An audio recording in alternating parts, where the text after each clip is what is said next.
Hey, comrades. Hope everyone's doing great.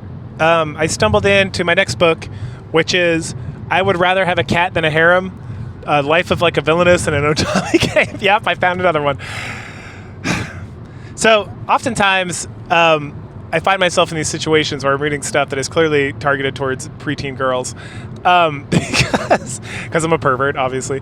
No, but I am. I am a degenerate weeb. I prefer the term that because it makes more sense in my proclivities. But sometimes I just like grab random stuff from like my caches of like audiobooks and whatnot, or I just grab something off the shelf of like my house and my vast library of things that I've like collected over the years.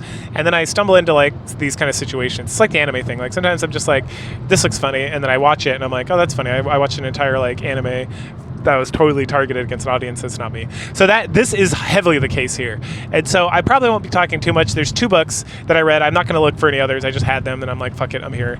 And actually the second book like kind of ends like with a nice like happy ending. I'm sure there's more because it's based on a light novel. So there's probably like 18 volumes and it probably goes through like this girl's like whole life and like her having kids and stuff, I would assume, right? Because that's how these light novels go. Like I've read enough of these series to understand that like they are not like short, succinct little concepts. But the first 2 books like really wrap it up, so I'm kind of like, I'm good. I'm not that into it. It was fine while I read it. Again, it's one of those things where it's like, this is well written. I like it. I like the characters. They're all very interesting. It's like a fun little romp. Like I definitely like my daughter's like, I want like a cute book to listen to. I'd be like, here you go, because it's pretty delightful. Not gonna lie. So, but for me, it's like, nah, I'm good. I don't listen anymore of this shit. But we're gonna talk about it. We're gonna talk about this book, and then in the next week or in a couple weeks, we'll talk about the book number 2 or volume number 2 of I Would Rather Have a Cat Than a Harem. Blah, blah, blah, blah, blah. All right, so the book starts off, and it's a prologue. So we get this girl, Amy. She's like a regular noble girl in like a fantasy set, a generic like Japanese, Western European fantasy setting. And I say that very specifically because it's kind of confusing.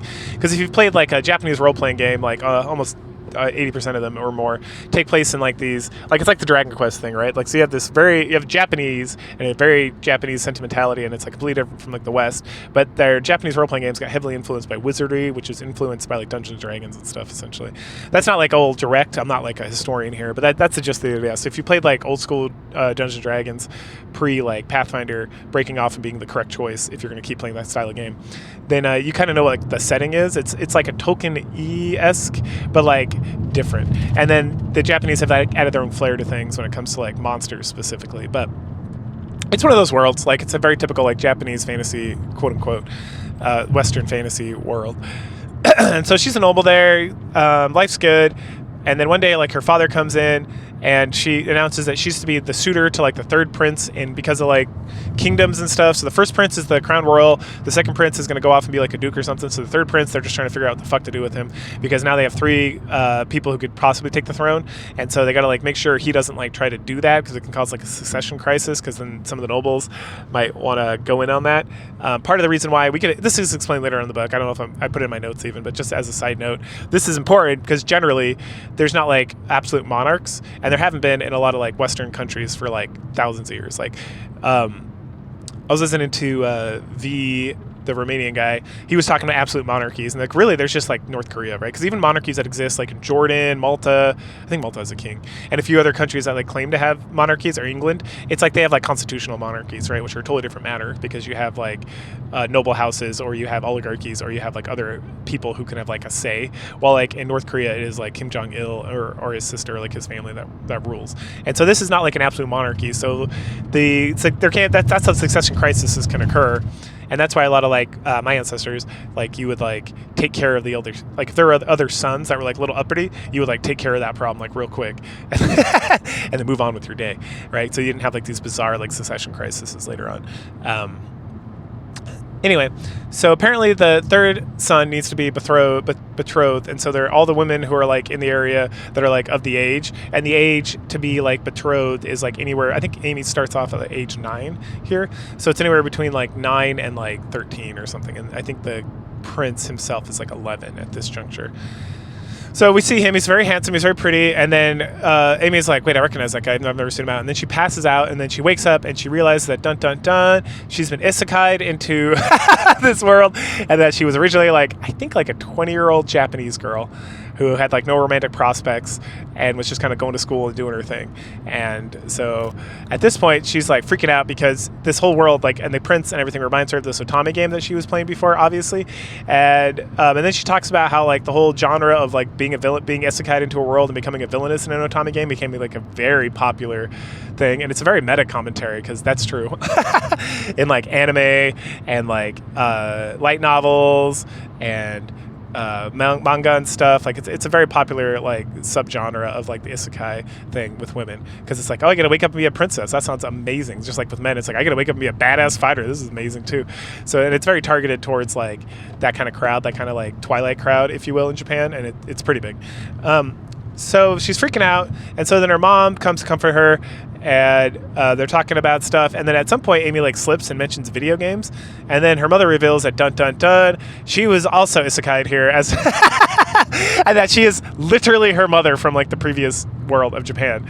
And she's like, what? And then she reveals that the dad, Joshua, her name, the mother is Isabel, at least in this world. They have like Japanese names in the original world, but that Isabel, her actual mom from the actual Japanese world or other world, and then Joshua, her actual dad from the other world, that they both got isekai'd here, and then somehow they grew up here, like, and then they met, and then they got married, and then they had Amy, and so Amy is also isekai'd here as their daughter.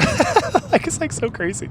And then also Harold, who is her older brother, he also got isekai'd here and put into the body of like their actual son. So it's like her whole family got isekai'd over here to this world and ended up as like nobles and stuff. And so they have a whole talk about this and about the prince thing and about everything that's going on. Amy's just like, oh my God, like what the fuck? And then, so it's very delightful. And then she's like, I don't want to marry this prince. I don't know him, something. And then the parents are like very concerned because they like they still have like Japanese sentimentalities, even though her parents have been here for like 30, 40 years at this juncture, because they woke up when they were like teenagers. So yeah, it's been like 30 years since I remember being like isekai'd over here or whatever, but they're still like holding strong, probably because they got each other and they can like chat about bullshit and whatnot. And so the mother's like, I have an idea. Everyone here is like super slim because that's like the style at the time, and so let's just fatten you up. Also, she always wanted a cat, right? The name of the book. You obviously knew this was going to come. So she always wanted a cat, but her and her dad were both allergic to cats in the in like the real world in Japan, and so they don't ever get them. So she's like, well, I can get a cat now. This is awesome. I love animals, and I just want to be with cats and have cat stuff. And it's like, hooray! And the dad's still a little bit concerned. He's like, I don't know, man. We still might be allergic to cats. Like, and there's healing magic, but I don't know if it's going to be sufficient enough. So here's the deal. I will get you. You can get a cat, but first you have to. You have like a healing magic proficiency, and you need to like really dive deep into that. And if you can really dive deep into that and really get it up to a point where your brother, who is like old enough, he's like a decent amount older. I think he's supposed to be like 14. He goes on like these mini adventures to fight like magical monsters, because like he was like a otaku, and he just played like World of Warcraft or whatever fucking game, Monster Hunter World or something, in the other world. And so now he's like all about it here, because he's like, I can actually hunt monsters here, and I have like magical capabilities, and like I've trained as a warrior. This is fucking awesome. And so he's doing that, and he always has to get healed when he gets back. And so if she can get to a point where she can heal him, so he doesn't need to go to the healers, then she proves that her healing magic is up to par, and then he can get a cat, or she can get a cat. All right, cool. Oh, and then Harold comes back. They talk about it. He's like, oh yeah, that's cool. I'm glad you got a sky too. We were always wondering about it. Anyway, and so then the mom tries to give Harold lessons on like treating girls with more respect and finding a mate, and he's like, yeah, YOLO, whatever. And then Amy thinks about, at some point she's like trying to do magic, and it starts to stagnate and stuff, but then she realizes as she gains more weight that she gains more ability to do magic and stuff. So she's like, bring the food on, let's fatten me up, because apparently like in this world, like your body and your stamina and whatnot is like related to like your mana pool or something. And so the more she kind of like bulks up, the more she has like calories, I guess, to like convert into mana points or something. I don't know, it doesn't go into a lot of detail. It just kind of like hand waves the whole thing away. Anyway, so we find out later that there's a duchess who loves cats.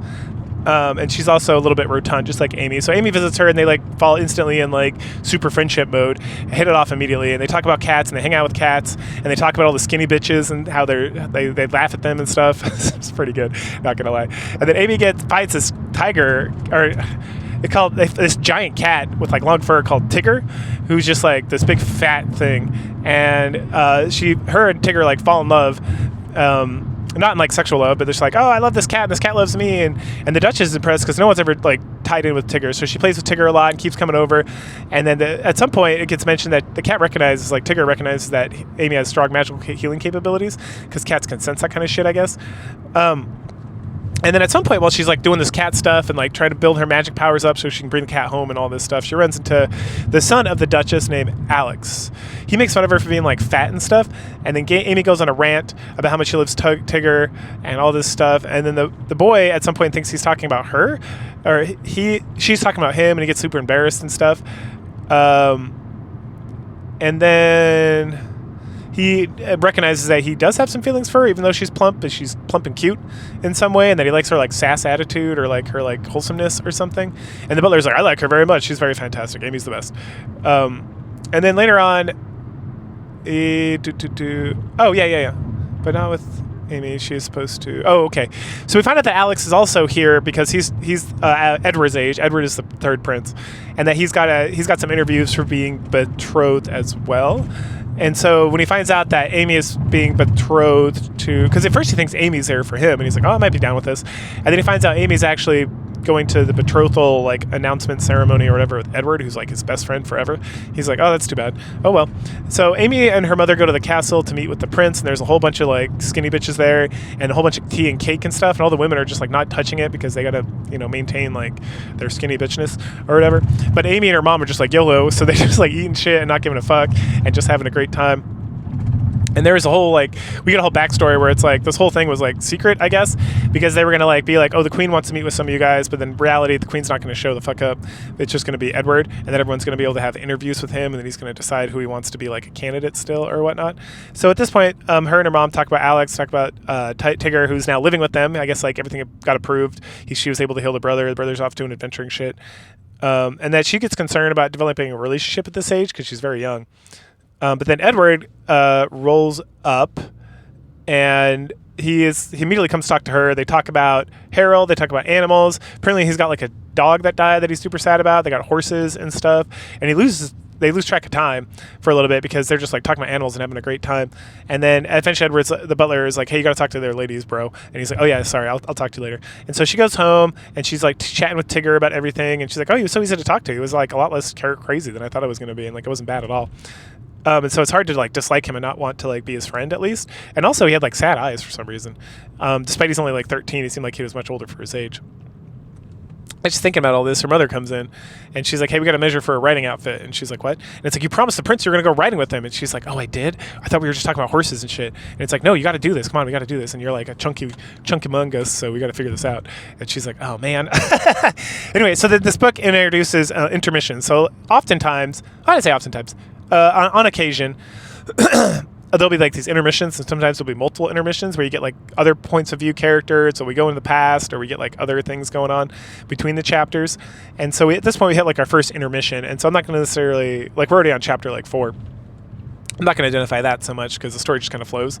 But these intermissions I got to bring up as intermissions, or just not talk about them because it makes no sense. So it's just this intermission, and they're all kind of just these short little pieces. This first intermission is just Amy's mom's looking for her all over the house and whatnot, and then she just finds Amy sleeping outside with Tigger, being very peaceful, and she's like, oh, I'm so happy everything's working out well, and she's got this cat just she always wanted. So anyway, so then speaking of chapter 4, so we go to chapter 4. So we actually this takes place a little bit back in time. So we go to the Edward's point of view, right? So he's thinking a lot about stuff. How his older brother's great. How he has a younger sister, so she's great too. His younger sister never comes up again in these two books. But then there's a second prince who's also good, but he's not as good as the first. And that Edward just feels like he's a ghost because he's the whole succession crisis I was talking about. And so part of the reason they were trying to rush this marriage thing or this betrothal was just kind of get him out of the way. So at this point he meets up with Alex. They talk about Amy, and he's very curious about it because at the day of the party, when he meets Amy, he's just bored, and he's like, I just want to get this over with. But then he sees Amy, and he's very intrigued because Alex was into her. And then he's like, I really want to talk to her. She's so cute and plump. Oh, man. Back to the present. So Amy goes with her mother to meet with the prince. She's super nervous, especially because it's just her, and they're going to go riding. So that's, she's 9. He assures her that they can just be friends. They talk about animals, and then they get word from a knight that the Edward's like messenger bird, who's this like cute owl named like Riddle, I think, that he's missing and he's probably injured. So they go look for him. Amy insists on coming along because she can help, because she can heal, and everyone's very impressed because healing magic apparently is like super fucking hard and it's a super big deal that like people can heal. Anyway, so she's like, "Oh, I mastered it, so I can get my cat." And they're like, "What?" So they find the bird, and apparently it's attacked by some sort of magical beast. And then we like skip ahead. So later, her mother and the queen, I think it's the queen, are chatting. They're like hanging out in like a courtyard. Maybe she's just talking to like a maid or something. They're talking about Amy. And of course, they're chatting about how cute and plump she is, as people do in this story. But also how good she is at magic. Everyone then returns. Doesn't want to go away from Amy. Oh, with the bird. And who's like wants to stay with Amy because she like healed him up. But eventually they're able to separate the two of them. Later on, we get Edward and Alex chatting about Amy and about the betrothal and how she like doesn't want to get engaged right now, but Edward's like, "That's cool with it. You can stay like a candidate because as long as they're a candidate, they're not actually betrothed or engaged or whatever." I think they talk about it. I'm calling it. I wrote down betrothal, but I think they're calling it engagement. And then what about Alex? And Alex is like, "Not good. I'm good, bro. No fat chicks." And so Edward is like, "Cool, sounds good." I'm going to see if I can figure out Amy. And then we get another intermission at the end of chapter 5. And then it's an incident that occurred before the whole prince thing. Amy was visiting Tigger over at the Duchess' place, or before she came home. And he learned about some catnip thing. And then someone got in her hair, and she was almost crushed to death by all the cats trying to get into her hair and stuff. And then we get another intermission about how the maids at Amy's home, they love Tigger, and they get excited whenever they see him, and when Amy's away, they get to play with him and stuff. But then when she is away, he gets kind of sour with everybody. But Amy comes back at some point because the maids made her like a dress that is like a giant cat toy. Delightful.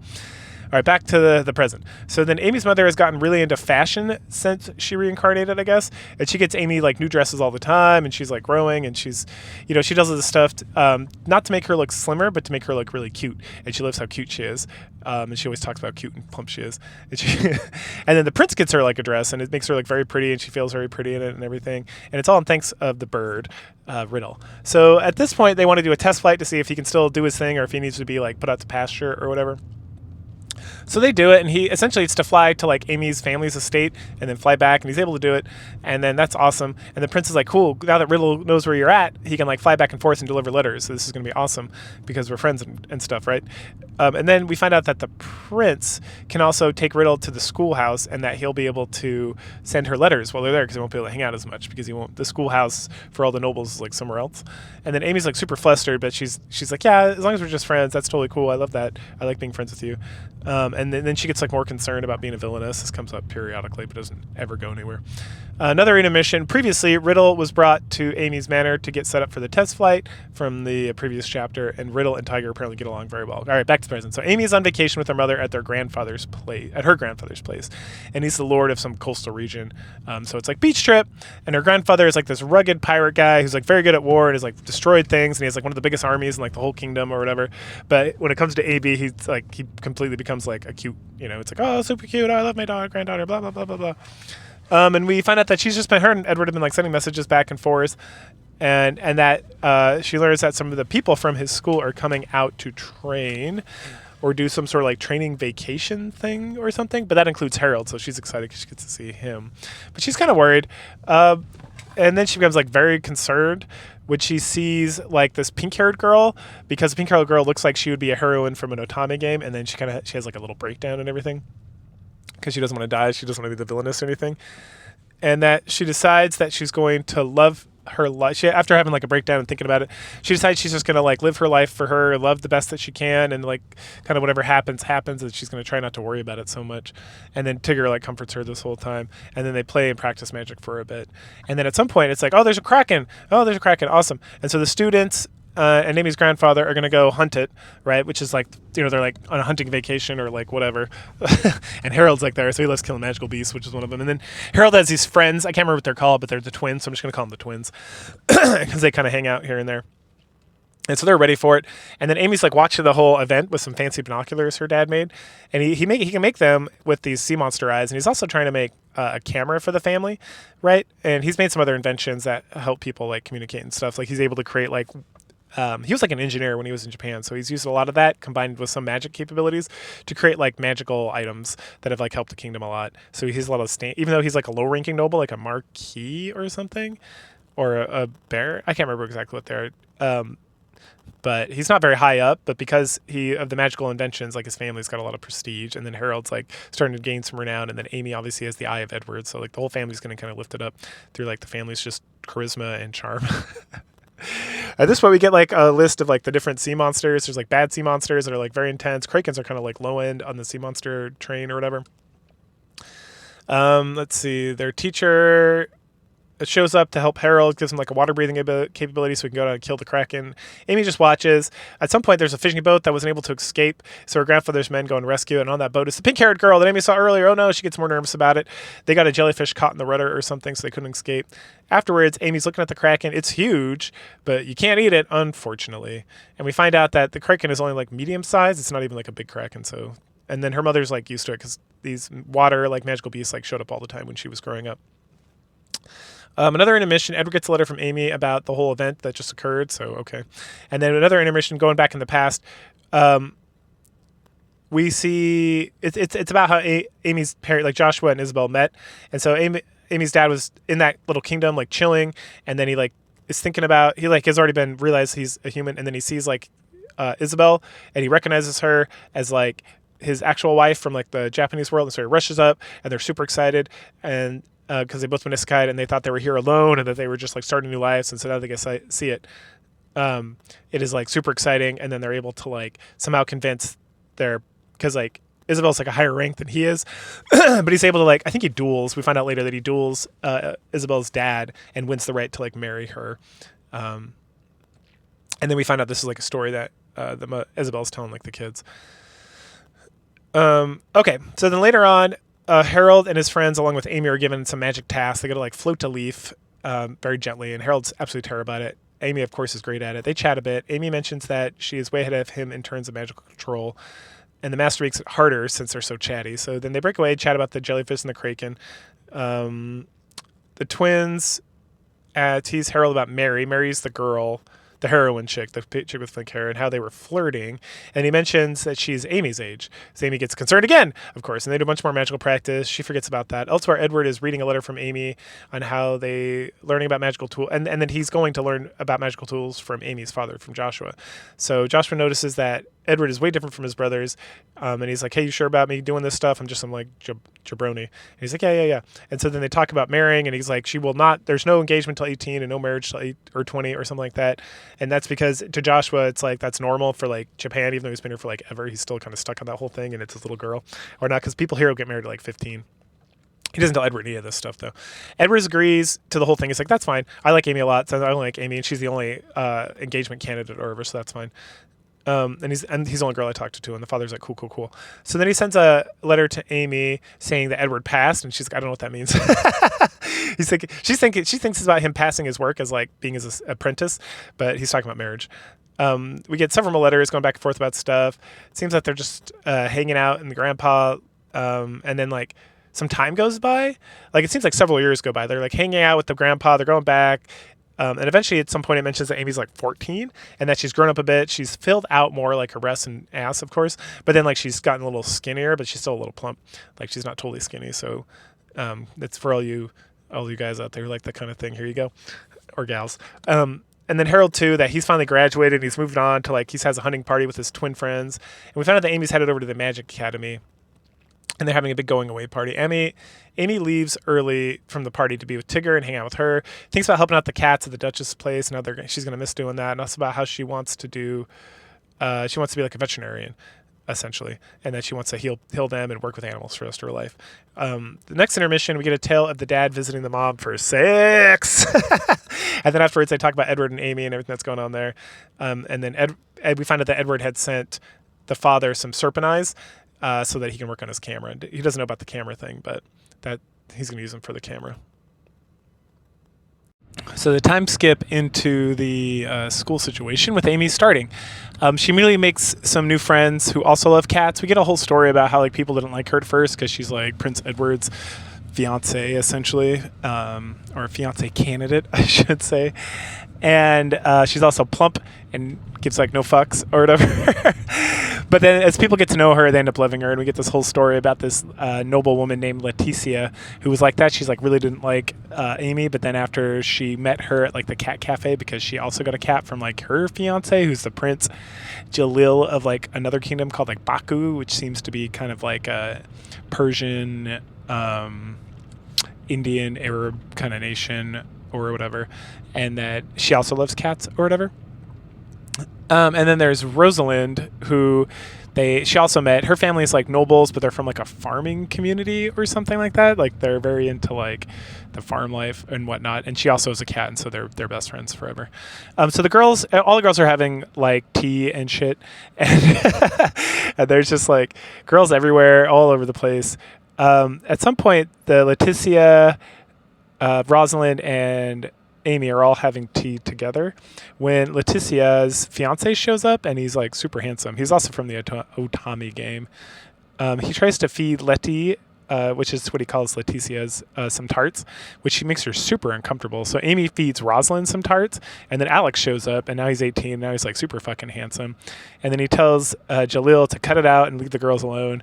And then Amy tries to feed him, but he rejects it. And so Edward eats it instead and smiles. And then everyone cheers. Like the fuck? Like they literally cheer. They're like, ah, yay. Oh my God, damn, dude.